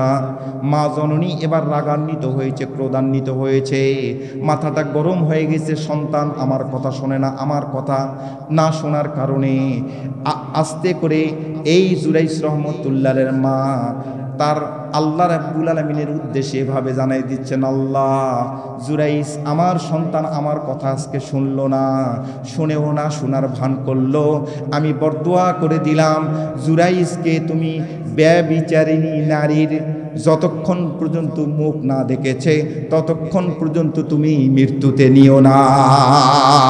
নাউজুবিল্লাহ বলে, পতিতা মেয়ের খপ্পরে যতক্ষণ পর্যন্ত আমার সন্তান পড়ে নাই ততক্ষণ পর্যন্ত জুরাইসকে তুমি মৃত্যুতে নিও না। এই কথা বলার সঙ্গে সঙ্গে আল্লাহ রাব্বুল আলামিন টিক চিহ্ন দিয়ে দিয়েছে, যা আমি দোয়া কবুল করলাম। আচ্ছা আপনারা বলেন তো, জুরাইসের কোনো দোষ আছে? জুরাইস তো নামাজের মধ্যে দণ্ডায়মান। টেলিভিশনে একটা সাক্ষাৎকার দিয়েছিল অনেক দিন আগে। কাবা ঘরের একজন ইমাম, কাবা ঘরের বাইতুল্লাহ ঘরে ইমামতি করে, নিগ্রো জাতি, আফ্রিকার একজন কালো কুচ্ছিত, বেলাল রাদিয়াল্লাহু তাআলা যেরকম নিগ্রো, এরকম নিগ্রো জাতি। ওনাকে জিজ্ঞেস করতেছে, আপনি কাবা ঘরের ইমাম কিভাবে হলেন? কাবা ঘরের ইমামতি পেলেন কিভাবে? উনি বলতেছে, আমি মায়ের বরদোয়ার কারণে আমি কাবা ঘরের ইমামতি পেয়েছি। সুবহানাল্লাহ বলে, মায়ের বরদোয়ার কারণে কাবা ঘরের ইমামতি আমি পেয়েছি। ওনাকে টেলিভিশনের উপস্থাপক ওনাকে বলছে, মায়ের বরদোয়ার কারণে কাবা ঘরের ইমামতি পেয়েছেন, ব্যাপারটা বুঝলাম না, আপনি একটু খুলে বলেন। তখন উনি বলতেছে, আমি ছোটবেলায় আমি যখন খেলার সাথীদের সঙ্গে খেলতে যাচ্ছি, এমন সময় আমার মা জননী আমাকে বলল, এই বেটা, একটু রান্না করব, রান্না করার জন্য একটু পানি দরকার, তুই কূপ থেকে একটু পানি উঠায়ে দে। আমি পানিটা না উঠায়ে দিয়েই আমি আমার খেলার সাথীদের সঙ্গে খেলতে চলে গেলাম, দৌড় মেরেছিলাম। এরকম আমরা করি নাই ভাই, ছোটবেলায় করি নাই। মা জননী বলতেছে, বেটা তুমি একটু এই কাজটা করে দিয়ে যাও। আমি ওই কাজটা না শুনেই, মায়ের কথা না শুনেই আমার খেলার সাথীরা সামনে ডাকতেছে, বাড়ির সামনে দাঁড়ানো আছে, তাদের সঙ্গে আমরা চলে গেছি। মা জননী তখন বলতেছে, যা যা যা, কাবা ঘরের ইমামতি করে খাস, যা, জীবনে কিচ্ছু করতে পারবি না, কাবা ঘরের ইমামতি করে খাস। সুবহানাল্লাহ বলে। আল্লাহ রাব্বুল আলামিন ওখানে টিক চিহ্ন দিয়েছে, যা, তোর মায়ের দোয়া আমি কবুল করলাম, তোকে কাবা ঘরের ইমাম হিসাবে আমি সেটিং করে দিলাম। চিৎকার করে বলেন আল্লাহু আকবার। দেখছেন, মা জননী কিন্তু বরদোয়া করছিল, দোয়া করে নাই, বরদোয়া করছে, কিন্তু অন্য কিছু তুই পৃথিবীর অন্য কিছু পাবি না, তুই কাবা ঘরের ইমামতি করে খাস। আর আল্লাহ রাব্বুল আলামিন কাবা ঘরের ইমাম হিসাবে সারা বিশ্বের মধ্যে সম্মানিত করে দিয়েছেন। চিৎকার করে বলেন আল্লাহু আকবার। মুসলমান ভাইরা আমার, জুরাইস রহমতুল্লাহ আলাইহি দরজা এবার খুলে দিলেন। খুলে দেখে মা জননী নাই। কয়েক মাস অতিবাহিত হয়ে গেল। হঠাৎ করে ওই এলাকার একজন পতিতা মেয়ে, ব্যভিচারিণী মেয়ে, যিনি দেহ ব্যবসা করে, এই সুন্দরী মেয়েটা জুরাইস রহমতুল্লাহ আলাইহ ঘরের মধ্যে প্রবেশ করছে। জুরাইস রহমতুল্লাহ আলাইহ যুবক মানুষ, আল্লাহওয়ালা ব্যক্তি, অনেক সুদর্শন মানুষ, দেখতে সুন্দর। ওনার ঘরের মধ্যে প্রবেশ করে জুরাইস রহমতুল্লাহ আলাইহকে জড়িয়ে ধরে ডাক দিয়ে বলতেছে, আমি তোমার সঙ্গে একটু কুকর্ম লিপ্ত হব, আমার যৌন চাহিদা নিবারণ করব। ও জুরাইস, তোমাকে দেখে আমি পাগল হয়েছি, তুমি আমার উপর যা ইচ্ছা তাই করতে পারো। জুরাইস রহমতুল্লাহ আলাইহ চোখের পানিটা ছেড়ে দিলেন, না না, এটা কখনো করতে পারি না। আমার আল্লাহ রাব্বুল আলামিন সবকিছু দেখে। আমি মৌমাছির চরিত্রের মানুষ, আমি কখনো মাছির চরিত্র ধারণ করতে পারি না। গলা ধাক্কা দিয়ে এই পতিতা মেয়েটা, এই ব্যভিচারিণী মেয়েটাকে তার আস্তানা থেকে গলা ধাক্কা দিয়ে বের করে দিয়েছে। চিৎকার করে একটু বলুন মারহাবা, মারহাবা মেহবুবে খোদা মক্কি মাদানী, মারহাবা ইয়া कैसे खुश दिल हाय ए जलसा जैसे मनवारी, मारहबा। मुँह में हाशी दिल में हाशी बहबा मासाई, मुँह में हाशी दिल में हाशी बहबा मासाई, चारों तरफ में झकमक झकमक खोश मासाई, मरहबा महबूबे खोदा मक्की मदनी, मरहबा या कैसे खुश दिल है ये जलसा जैसे मनवारी, मरहबा। मुसलमान भाईरा रे आमार, আল্লাহর বান্দা জুরাইস রহমতুল্লাহ আলাইহ গলা ধাক্কা দিয়ে যখন এই ব্যভিচারী নষ্টা মেয়েটাকে আস্তানা থেকে বের করে দিল, এমন সময় ওই মেয়েটা ওখানেই প্রতিজ্ঞা করলো, আমি প্রতিশোধ নিব রে যুবক, ও জুরাইস, আমি প্রতিশোধ নিব, প্রতিশোধ নিব। এগুলো সব কিছু ঘটনা ঘটতেছে। ওই মা যে বরদোয়া করেছে, মায়ের বরদোয়ার মধ্যে আল্লাহ রাব্বুল আলামিন টিক চিহ্ন দিয়েছেন। কথা বলেন ঠিক কিনা? আল্লাহর বান্দি কয়েকদিনের মধ্যে প্রেগনেন্ট হয়ে গেল, গর্ভবতী মহিলা হয়ে গেল,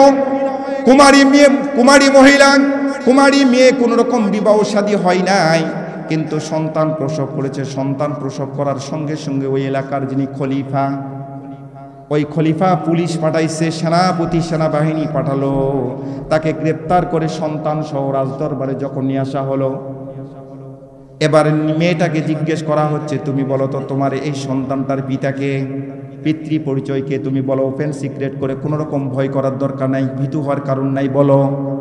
এই সুন্দরী মেয়েটা আস্তে করে সমস্বরে ডাক দিয়ে বলছে, অমুক এলাকার মধ্যে, অমুক আস্তানার মধ্যে একজন যুবক আছে, ওই যুবকটার নাম হলো জুরাইস, ওই জুরাইস হলো আমার এই সন্তানের পিতা। চিৎকার করে একটু বলুন নাউজুবিল্লাহ। রাজা অত্যন্ত ক্ষিপ্ত হয়ে গেল, রাগান্বিত, ক্রোধান্বিত হয়ে গেল, মাথাটা গরম।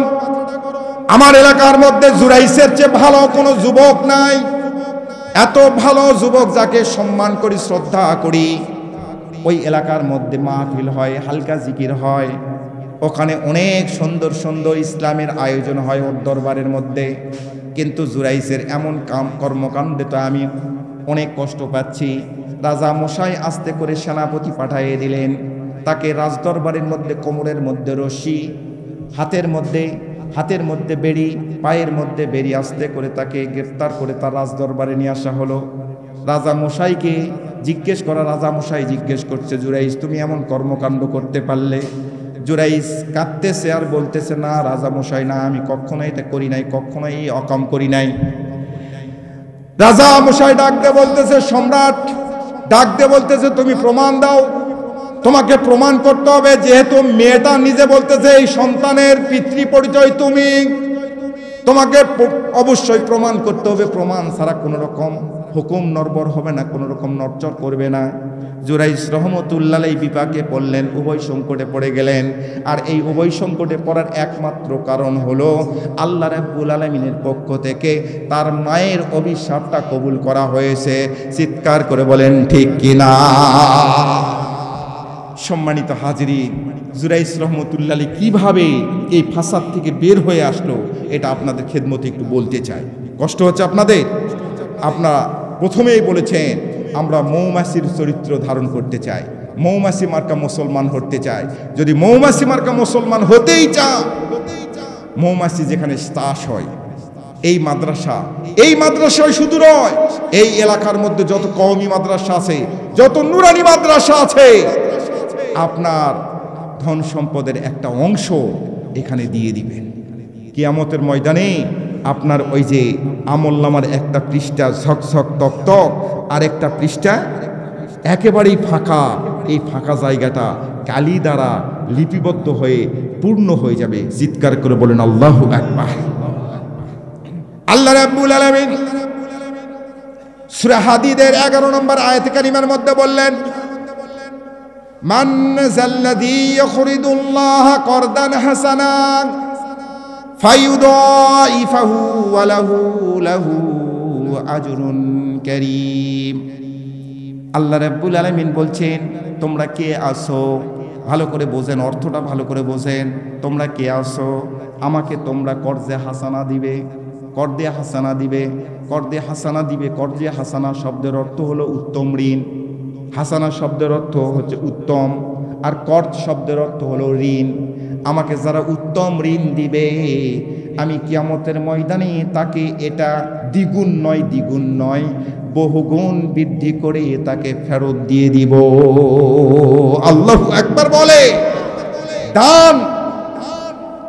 দান সদকা করার চেয়ে কর্দে হাসানা দেওয়া এটা 18 গুণ সওয়াব বেশি, আল্লাহ রাসূল বলেছেন। সুবহানাল্লাহ বলে। মেরাজে যখন আল্লাহ রাসূল গেলেন, জান্নাতের গেটের মধ্যে লেখা, জিবরাইলকে বলছেন, ও জিবরাইল, এটা কি লেখা?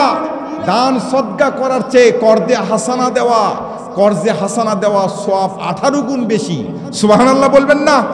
দান করা 10 গুণ, কর্দে হাসানা দেওয়া 18 গুণ। আল্লাহ চাচ্ছে কর্দে হাসানা, আমাকে কর্জ দাও। আচ্ছা, আল্লাহ রাব্বুল আলামিনকে আমরা পাবো কোথাও? খুঁজে পাবেন নওগাঁ শহরে কোথাও আল্লাহকে খুঁজে পাওয়া যাবে? আল্লাহ চাচ্ছেন আমাকে তোমরা কে আসো কর্জ দিবে। তার মানে আল্লাহ কর্জ চাচ্ছে। আল্লাহর যেগুলো ঘর, নবী করিম সাল্লাল্লাহু আলাইহি সাল্লামের যেগুলো ঘর, এই ঘরগুলোতে বেশি বেশি করে আপনি অর্থ দিয়ে সহযোগিতা করবে। সুবহানাল্লাহ বলবেন না? আল্লাহ সুবহানাহু ওয়া তাআলা বলছেন, আল্লাহ রাসূল সাল্লাল্লাহু আলাইহি সাল্লাম জিবরাইলকে বলছেন, ও জিবরাইল, জান্নাতের গেটের মধ্যে এটা কি লেখা? দান সদকা করা 10 গুণ, আর কর্জে হাসানা দেওয়া 18 গুণ সওয়াব বেশি। এর কারণটা কি? ব্যাপারটা কি? জিবরাইল এটার ব্যাখ্যা দিচ্ছে, ইয়া রাসূলুল্লাহ, ইয়া হাবিবাল্লাহ, কোন মানুষ ভিক্ষা যখন চায় তাকে আমরা দান করি। এই ভিক্ষার ঝুলিতে আরো অনেক কিছু আছে। হয়তো 2 কেজি চাল আছে, অথবা 2 দিনের সে রুজির ব্যবস্থা ওখানে আল্লাহ রাব্বুল আলামিন করে দিয়েছে। তারপরও সওয়ালকারীর অভ্যাস মোতাবেক সে মানুষের কাছে হাত পাতায়, মানুষের কাছে চায়, এই জন্য ওখানে সওয়াব কম। আর কর্জে হাসানা আমাদের সমাজ থেকে উঠে গেছে। কর্জে হাসানা এত সওয়াব বেশি, 18 গুণ বেশি সওয়াব। এই কারণে যে একটা মানুষ যখন বিপদগ্রস্ত হয়, একেবারে বিপদে পড়ে যায়, তখন 1000, 2000, 3000 টাকা নেওয়ার জন্য আরেকটা মানুষের কাছে যায়। কথা বলেন ঠিক কিনা? কর্জে হাসানার সওয়াব অনেক। আপনি কর্জে হাসানা দিবেন, মনে করেন একটা মানুষকে 1000 টাকা দিয়েছেন, এই 1000 টাকা যতদিন পর্যন্ত আপনাকে ফেরত না দিয়েছে, সহিহ হাদিস, আল্লাহ রাসূল বলছেন, এই 1000 টাকা যতদিন পর্যন্ত আপনাকে ফেরত না দিতে পেরেছে, ততদিন প্রত্যেক দিন সকালবেলা ফজরের নামাজ পড়ে আপনার বাড়ির উঠানের বাহিরে এসে বসে, একটা চেয়ারের উপর বসে এই 1000 টাকা ফকির মিসকিনকে দান করলে যেরকম সওয়াব, এই সওয়াব আপনার আমলনামায় প্রত্যেক দিন লেখা হয়ে যায়। টাকা কিন্তু আপনি দেন নাই ফকির মিসকিনকে, শুধুমাত্র কর্জে হাসানা একজনকে দিয়ে রাখছেন। সূরা হাদীদের 11 নম্বর আয়াত, সূরা তাগাবুনের 17 নম্বর আয়াত, সূরা আল বাকারার 245 নম্বর আয়াত, সূরা বাকারার 278, 280, 282 নম্বর আয়াত, সূরা মুজাম্মিলের 20 নম্বর আয়াতে কারিমা। আমি বললাম আপনারা অনেক রেকর্ডিং করছেন, আপনারা এটা বাড়িতে গিয়ে দেখবেন। কর্দে হাসানার ফজিলত অনেক বাবা। কর্দে হাসানা দিবেন আল্লাহকে রাজি খুশি করার জন্য, আল্লাহর পয়গম্বরকে রাজি খুশি করার জন্য। আলহামদুলিল্লাহ বলেন। সম্মানিত বাবারা আমার, তাহলে জুরাইস রহমতুল্লাহ আলাইহি কেমনে রক্ষা পেল, কেমনে বের হয়ে আসবে, এই কথাটা আমি একটু বলে শেষ করে দিতে চাই। আখেরি মুনাজাতের দিকে যেতে চাই। এর আগে আপনাদের সামনে আমি বিনয়ের সুরে বিনীতভাবে একটু নিবেদন করতে চাই, আমরা মৌমাছির চরিত্র ধারণ করতে চাই। আজকের মাহফিলটা আমার জীবনে আপনার জীবনের শেষ মাহফিল হতে পারে, কথা বলেন ঠিক কিনা? আমার জীবনের শেষ মাহফিল হতে পারে, আপনার জীবনেও শেষ মাহফিল হতে পারে। আজকের দানটা আমার জীবনের শেষ দান হতে পারে। এই মাদ্রাসার জন্য আল্লাহর হস্তে আপনারা যে যেটা পারবেন এটা দয়া করে একটু 1000, 2000, 3000, 5000 টাকা দিবেন। এর সামনে একটু দিয়ে দেন। আল্লাহর হস্তে আপনাদের নামটা একটু ঘোষণা করে আমি একটু দোয়া করে আখিরি মুনাজাতের দিকে যেতে চাই। আসেন আমার দিনদার ভাইয়েরা, এদান পালাবে না, এদান হারাবে না। কাল কিয়ামতের হাসরের ময়দানে এদানের ওসিলা করে আল্লাহ রাব্বুল আলামিন বিশাল জান্নাত আপনার জন্য বরাদ্দ করবে বাবা। 30,000 বছরের ফুলসিরাতের রাস্তা যখন আপনি বিজলি আকারে পার হয়ে যাবেন, তখন দেখবেন, লক্ষ্য করে দেখবেন, এই দানের ওসিলা করে আল্লাহ রাব্বুল আলামিন বড় বড় যেগুলো মুসিবত আছে এই মুসিবতগুলো দুনিয়ার জীবনেও আপনার হটায়ে দিবে। দানের বরকতে সদ্য মৃত্যু যদি থাকে, এটাও আল্লাহ রাব্বুল আলামিন ইচ্ছা করলে এই তারিখটা নড়চড় করে দিতে পারে। চিৎকার করে বলেন সুবহানাল্লাহ। 1000 টাকা দিবেন কি? একটু তাড়াতাড়ি তাড়াতাড়ি ভাই, একটু দাঁড়িয়ে যান তো, নগদ অথবা বাকি। মাদ্রাসার জন্য, এই মাদ্রাসার জন্য এখানে তালিবুল এলেমেরা লেখাপড়া করে, ওনারা সর্বসময় কোরআনুল কারীম তেলাওয়াত করে। এই কোরআনুল কারীম তেলাওয়াতের বরকতে এই এলাকার মধ্যে যত মুর্দা সাহিত্য আছে, আমাদেরই ওয়ারিশগণ ওখানে সাহিত্য আছে বাবা, কথা বলেন ঠিক কিনা? আপনাদের পূর্বসূরীরা, আপনাদের উত্তরসূরীরা, পদ্মার অন্তরালে মায়েরা, আপনাদের অনেকের স্বামী, অনেকের কলিজার টুকরা সন্তান অন্ধকার কবরে চলে গেছে, পিতা মাতা অন্ধকার কবরে চলে গেছে। সকলের জন্য দোয়া হবে, আল্লাহ আজকের দোয়ার বরকতে তাদের কবরকে তুমি বাগে জান্নাতে রূপান্তরিত করে দাও। চিৎকার করে বলেন আল্লাহুম্মা আমিন। সম্মানিত হাজিরিন, তাহলে মূল বক্তব্য আজকে ছিল আমাদেরকে মৌমাছির চরিত্র ধারণ করতে হবে। মৌমাছির চরিত্রটা কেমনে ধারণ করবেন, কিভাবে ধারণ করবেন? আপনি আপনার বিবেককে জিজ্ঞেস করবেন কোন কাজগুলো আমার করার দরকার। নফসকে জিজ্ঞেস করবেন, নফসের গোলামি করবেন না। আল্লাহ সুবহানাহু ওয়া তাআলার দরবারে সিজদারত অবস্থায় আল্লাহকে বলেন, আল্লাহ জীবনে বহু ভুল করেছি, বহু অন্যায় করেছি, অবিচার করেছি, তুমি যেটা করতে বলেছো সেটা করতে পারি নাই, নফস যেটা বলেছে সেটা করেছি। আল্লাহ আজকের পর থেকে তাওবাতুন নাসুহা করছি। ইন্নাল্লাহা ইয়াকবালু তাওবাতাল আবদি মা লাম ইউগরগির। আল্লাহ রাসূল বলছেন, যদি মুখের মধ্যে গড়গড় শব্দ হচ্ছে, মৃত্যুর সকরাত চলে আসছে, এই মুহূর্তেও কোনো ব্যক্তি যদি তাওবাতুন নাসুহা করতে পারে, আল্লাহ রাসূল বলছেন তার জিন্দেগীর গুনাহরাশি মাফ করে দেওয়া হয়। চিৎকার করে বলেন আল্লাহু আকবার। তাহলে আমরা ওই পজিশনে তো এখনো যাই নাই। একটু হলেও তো আল্লাহ রাব্বুল আলামিন আমাদেরকে সুস্থ রাখছেন, কথা বলেন ঠিক কিনা? অনেক সুস্থ রাখছেন। আমরা কি আজকে তাওবাতুন নাসুহা করতে পারবো না বাবা? আজকের পর থেকে 5 ওয়াক্ত নামাজ আমরা ধরতে পারবো না? 5 ওয়াক্ত নামাজ ইনশাআল্লাহ পড়বো। আপনারা ওয়াদা নয়, আল্লাহর কাছে দুহাত তুলে এভাবে বলেন, আল্লাহ তুমি আমাকে তৌফিক দান করো, 5 ওয়াক্ত নামাজিওয়ালা বানায় দিও। হাত তোলেন ভাই, হাত তোলেন সকলে। আপনারা মনে করেন যে আমাকে ওয়াদা করে নিল। আচ্ছা, ওয়াদা করলেই অসুবিধা কি? আল্লাহকে বলেন, আল্লাহ আজকের পর থেকে আমাকে 5 ওয়াক্ত নামাজ পড়ার তৌফিক দান করো। বলেন আমিন। তৌফিক শব্দটা অনেক বড় একটা শব্দ ভাই। আল্লাহ রাসূল বলছেন, তোমার জুতার স্যান্ডেলের ফিতা যদি ছিঁড়ে যায়, এই স্যান্ডেলের ফিতা যদি ছিঁড়ে যায়, আলেম ওলামারা আছে, এটার জন্য আল্লাহর কাছে বলো, আল্লাহ তুমি আমাকে সাহায্য করো। সুবহানাল্লাহ বলবেন না? স্যান্ডেলের ফিতা এটা কি একটা 5 টাকা দাম, তারপরও আল্লাহ রাসূল শিখাই দিয়েছেন আল্লাহর কাছে সাহায্য চাও, তৌফিক চাও। এই তৌফিক শব্দটা অনেক মর্তবাপূর্ণ একটা শব্দ। আপনি ইচ্ছা করলেও আপনি টাকা দিতে পারবেন না। যাকে তৌফিক করা হবে, তৌফিক দান করবে। সেই মৌমাছির চরিত্র ধারণ করার জন্য মৌমাছির চাষীদের, মৌমাছিদের জন্য এই মাদ্রাসায় 10 টাকা, 1000 টাকা, 2000 টাকা, 1 বস্তা সিমেন্ট দিতে পারবে। এই পকেটটা সব পকেট মৌমাছি মার্কা পকেট নয়। সব পকেটকে আল্লাহ রাব্বুল আলামিন কবুল করেন না। আল্লাহ রাব্বুল আলামিন যাকে ইচ্ছা তাকেই শুধুমাত্র মৌমাছি চাষের কাজে লাগায়। সুবহানাল্লাহ বলবেন না? সম্মানিত হাজিরিন, 5 ওয়াক্ত নামাজ পড়বেন। আমি আপনাদেরকে অনুরোধ করছি, বিনয়ের সহিত বলছি, হাসপাতালে যাবেন সিট খালি পাবেন না, বাসে উঠবেন সিট খালি পাবেন না, ডায়াগনস্টিক সেন্টারে যাবেন সিট খালি পাবেন না, বসার জায়গা পাবেন না বাবা। কিন্তু একটা জায়গায় সিট খালি থাকে, সেটা হলো আপনার গ্রামের জামে মসজিদ। মসজিদের মধ্যে সিটটা খালি পড়ে থাকে বাবা, এটা আপনাকে ফিল আপ করতে হবে। এই সিটটা আপনার মৃত্যুর পূর্ব মুহূর্ত পর্যন্ত এই সিটটা আপনার জন্য বরাদ্দ করা হয়েছে। মসজিদে যদি জায়গা না হয়, মসজিদের সভাপতি, সেক্রেটারি তারা ইমাম সাহেবের অনুমতি নিয়ে ঘোষণা দিবে আমাদের 1 তলা মসজিদ এখন 2 তলা করা লাগবে। তার মানে মৃত্যুর আগ পর্যন্ত ওই মসজিদে আপনার একটা সিট আল্লাহ রাব্বুল আলামিনের খাতায় রেজিস্ট্রেশন করা আছে। সুবহানাল্লাহ বলবেন না? তাহলে এই সিটটা ফিল আপ করার দায়িত্ব আপনার। সম্মানিত হাজিরিন, গভীর জঙ্গলের গহীন গর্তের বিষধর সাপ যদি থাকে, এই সাপটাকে বের করে নিয়ে আসতে বাধ্য হয় একটা সাপুরিয়ার হাতের মধ্যে একটা বিন দিবেন। এই বিনের সুরে যখন তাল উঠাবে, গভীর জঙ্গলের গহীন গর্তের মধ্যে যে সাপ, এই সাপটা বের হয়ে আসতে বাধ্য হয়। কথা বলেন ঠিক কিনা? কিন্তু আমরা আশরাফুল মাখলুকাত জাতি দাবি করছি।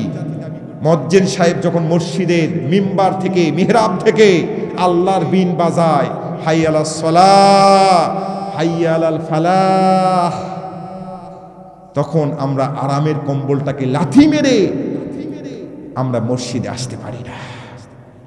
অথচ আমরা দাবি করছি আশরাফুল মাখলুকাত জাতি। এই জন্য আমি আপনাদেরকে উদারত আহ্বান জানাচ্ছি, অনুরোধ করছি, কবরে যাওয়ার আগে আপনার কবরটা আপনি প্রশস্ত করে নেন বাবা। কষ্ট পাচ্ছেন আপনারা কথাগুলো? আপনার কবরটা আপনি প্রশস্ত করে নেন। কত জানাজায় আপনি গিয়েছেন, সব জানাজায় একটার পর একজন, একজনের পর একজন বক্তব্য দিচ্ছে, ইমাম সাহেব বক্তব্য দিচ্ছে, যার জানাজা হচ্ছে তার ওয়ারিশগুনের পক্ষ থেকে বক্তব্য দিচ্ছে। কিন্তু সুন্দর করে একটা বক্তব্য আপনাকে আজকে দিতে চাই, সেটা হলো জানাজায় শটশটা হওয়ার আগে আপনি এই পৃথিবীতে অন্তত শটশটা হয়ে যান। আপনার কবরটা আপনি প্রশস্ত করে নেন। আমার বাপদাদা 14 গোষ্ঠীর ক্ষমতা নাই, আপনার ঈদগাহ মাঠের ইমামের ক্ষমতা নাই, আপনার মসজিদের মুয়াজ্জিমের ক্ষমতা নাই, মসজিদের ইমাম সাহেবের ক্ষমতা নাই। মসজিদের ইমাম সাহেবকে কতদিন দেশি মুরগির রান খাওয়াইছেন, কিন্তু কারো ক্ষমতা নাই আপনার কবরটা সোয়াহাত কবর। ওই হুজুরকে বলেন, হুজুর এই সোয়াহাত কবরটা 1.5 হাত অন্তত করে দেন। আমি চিঠি লিখে দিয়ে গেলাম, আমার মৃত্যুর পর আমার কবরটা তোমরা একটু 1.5 হাত করে দিবে। কেউ করে দিবে ভাই? কারণ এটা সুন্নতি তরিকা নয়, এটা আল্লাহ রাসূল সাল্লাল্লাহু আলাইহি সাল্লামের তরিকা নয়, আল্লাহর হুকুমও নয়। আপনার কবরটা আপনি ইচ্ছা করলে 2 হাত বানায় নেবেন, অনেক জমি জমার মালিক, আমার কবরটা আমি 2 হাত বানাবো, প্রস্তর দিকে 2 হাত বানাবো। জিনা, 2 হাত বানানো যাবে না। কিন্তু আল্লাহ রাসূল বলছেন আপনার কবরটা আপনি প্রশস্ত করতে পারবেন। কবরে যখন রেখে আসবে বিসমিল্লাহি ওয়া আলা মিল্লাতি রাসূলিল্লাহ, ফেরেশতা আসার আগে কবর এত প্রশস্ত হয়ে যাবে, আপনার চোখ যত দূর যাবে তত দূর পর্যন্ত আপনি কবরের দেওয়ালটা দেখতে পাবেন। চিৎকার করে বলেন আল্লাহু আকবার। শুধুমাত্র একটাই শর্ত। শর্ত কয়টা? একটা শর্ত হলো একটা, সেটা হলো মৌমাছির চরিত্র ধারণ করতে হবে। সব জায়গায় বসা যাবে না, সব মধু সংগ্রহ করা যাবে না, সব জায়গায় উঠা বসা করতে পারবেন না।